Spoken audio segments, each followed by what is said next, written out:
তো হ্যালো বন্ধুরা, আশা করছি আপনারা সবাই ভালো আছেন, সুস্থ আছেন। আমি অনেক ভালো আছি। তো আজকে আমি আপনাদের জন্য একটি নতুন ভিডিও নিয়ে এসেছি। তো ভিডিওটি দেখার আগে যারা নতুন তারা আমার চ্যানেলটিকে সাবস্ক্রাইব করে দিবেন আর আমার প্রবাসী ঘর সংসার পেজটিকেও বেশি বেশি করে শেয়ার করে দিবেন। তো তার আগে সবাইকে জানাই নতুন বছরের অনেক অনেক শুভেচ্ছা ও অভিনন্দন। নতুন বছর যেন সবার ভালো কাটে।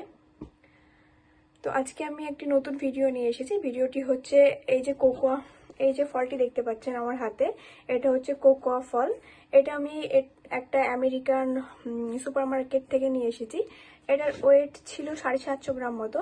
তো এটা অনেকটাই শুকিয়ে গেছে, এখন হয়তোবা 400 গ্রাম মতো হবে। তো এই ফলটা আমেরিকান ডলারে নিয়েছে $9 মতো। তো এটার থেকে আজকে আমি আপনাদের দেখাবো যে কোকোয়া বীজ থেকে কিভাবে চকলেট, ক্যাডবেরি, তারপরে বিস্কুট এগুলো বানানো হয়, সেগুলোই আমি আপনাদের সঙ্গে শেয়ার করব। বিস্কুট ক্যাডবেরি বানানো হয় সেটা না, আজকে আপনাদের দেখাবো যে চকলেট কিভাবে বানানো হয়। তো এরপরে যদি আপনারা আমাকে জানতে চান যে চকলেট কিভাবে, ক্যাডবেরি কিভাবে বানায়, সেটাও আমি আপনাদের সঙ্গে শেয়ার করব। তো সেটা কমেন্ট সেকশনে জানিয়ে দেবেন।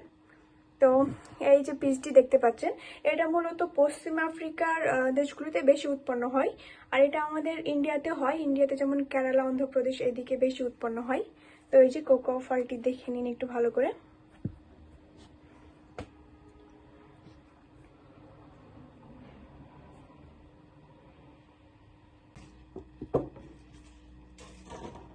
তো এই যে আশা করছি আপনাদের কোকোয়া ফলটি দেখা হয়ে গেছে। তো এখন আমি এই ফলটিকে মাছ দিয়ে কাটবো আর একটা একটা করে বীজ ছাড়িয়ে নেব। আর এখানে একটা প্লাস্টিকের কৌটো নিয়ে নিয়েছি, আর এর মধ্যে একটা পেপার টাওয়াল নিয়ে নিয়েছি। এই পেপার টাওয়ালের মধ্যে বীজগুলোকে রেখে 1 সপ্তাহের জন্য ফার্মেন্টেশনের জন্য রেখে দিব। তো চলুন কাটি।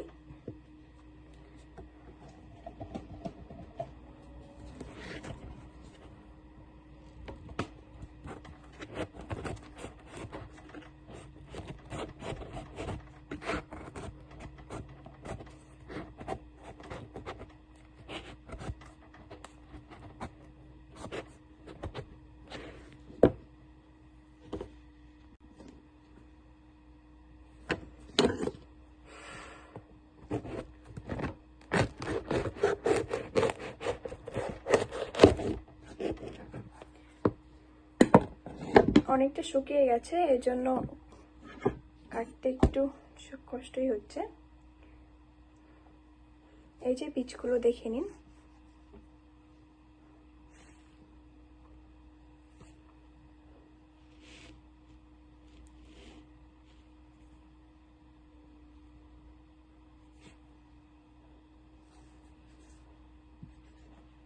তো এই যে এখানে আমি একটা প্লাস্টিকের কৌটো নিয়ে নিয়েছি, এর মধ্যে একটা একটা করে ছাড়িয়ে রেখে দিতে হবে।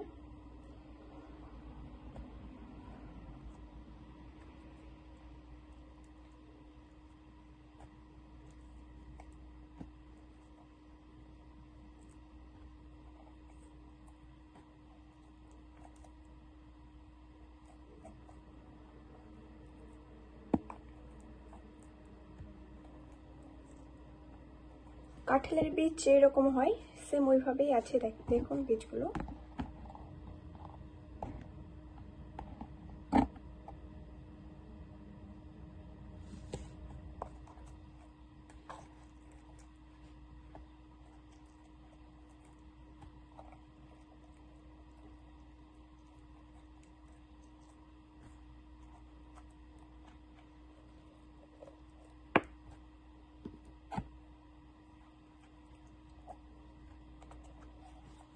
তো এই যে এটা শেষ হয়ে গেছে।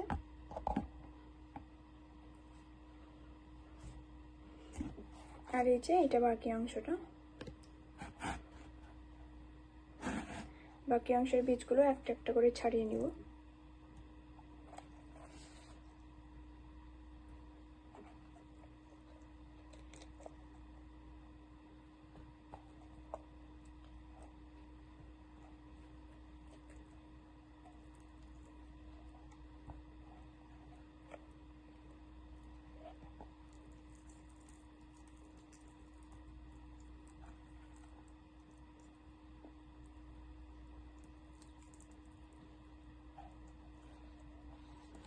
এই যে বীজগুলো সব ছাড়ানো হয়ে গেছে, একদম কাঁঠালের বীজের মতোই। তো এগুলো 1 সপ্তাহের জন্য এখন ফার্মেন্টেশনের জন্য রেখে দিতে হবে।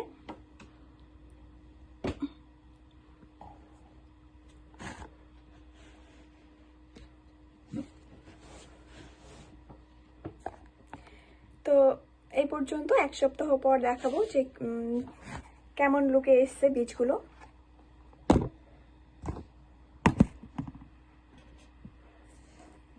তো এরপর যে প্লাস্টিকের কৌটোটাই পেপার টাওয়েলের উপরে বীজগুলো রাখবেন, সেই কৌটোটার উপরে ঢাকনাটা লাগিয়ে দিবেন, তারপরে ফ্রিজের মধ্যে বা বাইরে যে কোনো জায়গায় রেখে দিবেন।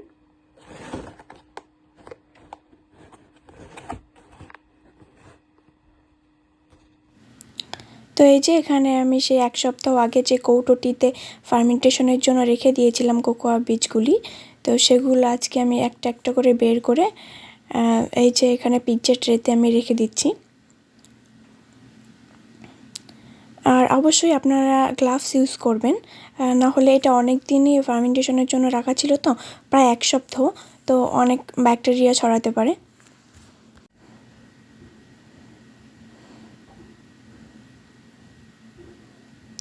তো এই যে আমার সব বীজগুলি ট্রেতে নেওয়া হয়ে গেছে। এরপর আমি যে পেপার টাওয়েলটা দিয়েছিলাম কৌটোর মধ্যে, ওটা আমি এখন ফেলে দিব। লুকটা একটু দেখে নিন খুব ভালোভাবে। এরপর আমি এই ট্রেটিকে ইলেকট্রিক ওভেনের মধ্যে দিয়ে দিব।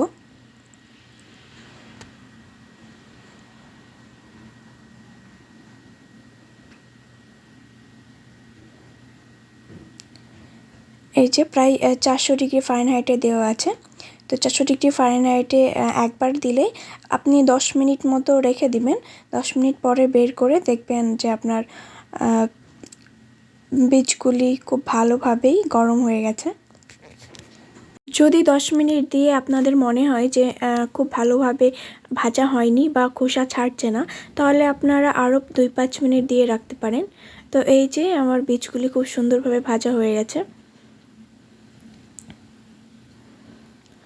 তো এরপর আমি এখানে একটা পাত্র নিয়ে নিয়েছি, আর বীজের গায়ে যে খোসাগুলো লেগে আছে সেই খোসাগুলো আমি একটু একটু করে ছাড়িয়ে নিচ্ছি। এগুলো আপনারা ভেঙে তারপরে ঝেড়েও ফেলতে পারেন। তো এখানে আমি আপনাদের দেখানোর জন্য একটা একটা করে খোসা ছাড়িয়ে ফেলছি।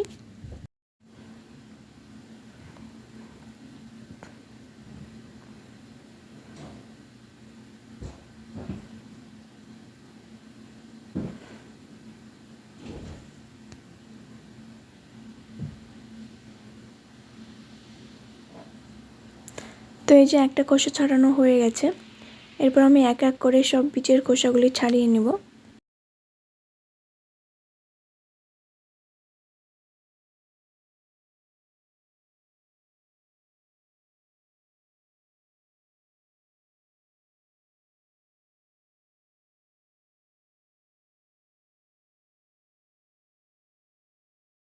এই যে আমার এখানে সব বীজের খোসা ছাড়ানো হয়ে গেছে।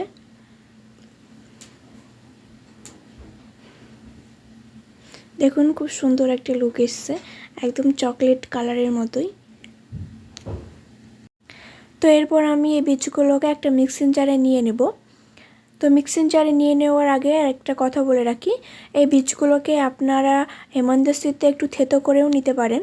তো মিক্সিং জারে দেওয়ার আগে হেমন্তস্থিতে থেতো করে নিতে এই জন্য বলছি যে আপনার লাস্ট ফিনিশিংয়ে যে লুকটা আসবে সেটার জন্য এবড়ো খেবড়ো না হয়।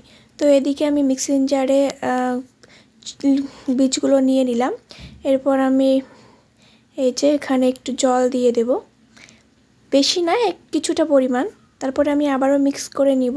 তারপরে কিছুটা পরিমাণ চিনি দিয়ে দেব, যেমনটা আপনারা পছন্দ করেন সেই অনুযায়ী।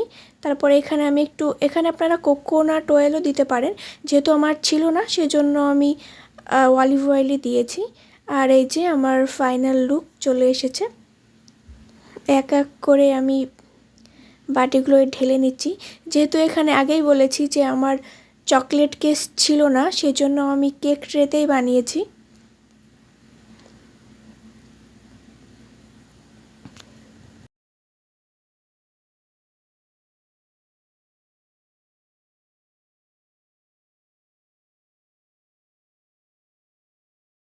তো এখানে চকলেট কেস না থাকার কারণে এই যে কেকের যে কেসগুলো দেখতে পাচ্ছেন এগুলি মানে একটু ঢলে ঢলে যাচ্ছিল।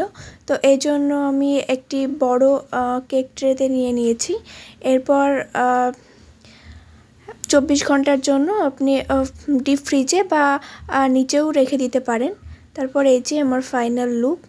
তো আগেই বলেছি যে আমার যেহেতু চকলেট কেস ছিল না সেই জন্য আমার চকলেটটা এবড়ো খেবড়ো হয়ে গেছে, আর মিক্সিং জারে মিক্স করার সময় খুব একটা মিহিভাবে মিক্স হয়নি, তাই জন্য। তো চকলেটটা বেশ টেস্টি হয়েছে, খুব সুন্দর। তো আপনারাও ট্রাই করতে পারেন। যদি পুরো ভিডিওটি ভালো লেগে থাকে তাহলে প্লিজ আমার ভিডিওটিতে like, comment, share and subscribe করে দিন। তো সবাই ভালো থাকবেন, সুস্থ থাকবেন, বাই।